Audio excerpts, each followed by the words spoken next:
Essa questão traz um trecho do texto Uma década de destruição da Mata Atlântica e desmatamento zero, com o seguinte enunciado.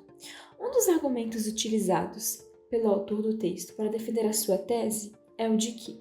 Então, primeiro, para a gente conseguir responder essa questão, é importante pensar qual é a tese que está sendo defendida aqui, ou seja, qual é o argumento principal desse texto. E a gente percebe que é uma crítica direta ao aumento, à manutenção desse desmatamento e a tese de que esse desmatamento possui impacto direto na vida de quem, por exemplo, está nessa matéria. Esse cenário de desmatamento coloca impactos reais e diretos no dia a dia das pessoas. Então, a gente percebe que, inclusive por esse trecho que está aqui em destaque, o argumento do autor do texto é justamente esse. Menos floresta significa menos proteção das encostas, menos fornecimento de água e maior suscetibilidade a eventos climáticos extremos. Ou seja, esse desmatamento que acontece lá na Mata Atlântica, ele impacta diretamente vários aspectos, como de proteção de encostas, fornecimento de água e eventos climáticos extremos, ou seja, impacta negativamente de diversas formas a sociedade como um todo.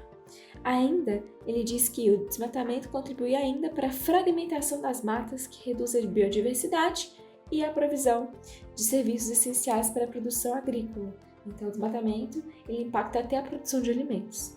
Então, a gente pode perceber que, de uma forma geral, a autora utiliza diversas informações para defender o mesmo tópico, que é preciso proteger o meio ambiente, porque o desmatamento ele produz eventos climáticos extremos. E é por isso que se deve proteger. Então, vamos agora ao enunciado. Um dos argumentos utilizados é o de que, vamos a A, as florestas estão sendo transformadas em pastos.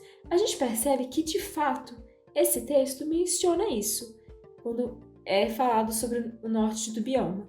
Mas a gente percebe que essa informação é colocada apenas para contextualizar o cenário de hoje, após a sanção da Lei da Mata Atlântica. Então, não é um argumento que é usado para defender a tese de que é preciso proteger, mas sim um elemento que constrói o panorama dessa questão.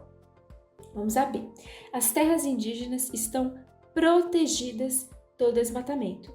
A gente percebe que, na verdade, é o contrário. As terras indígenas elas ainda estão submetidas, em certos casos, ao desmatamento. Isso é mencionado no texto.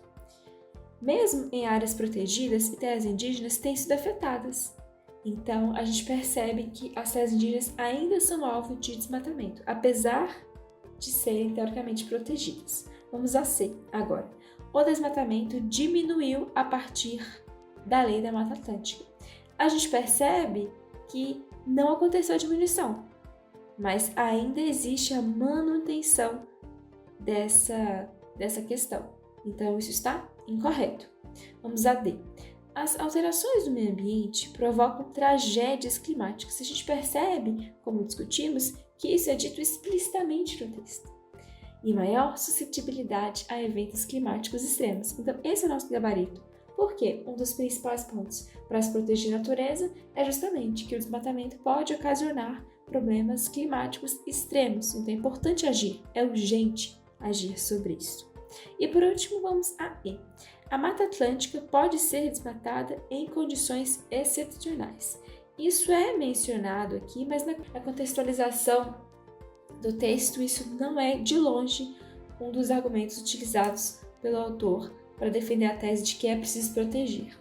Novamente, nossa resposta é a letra D.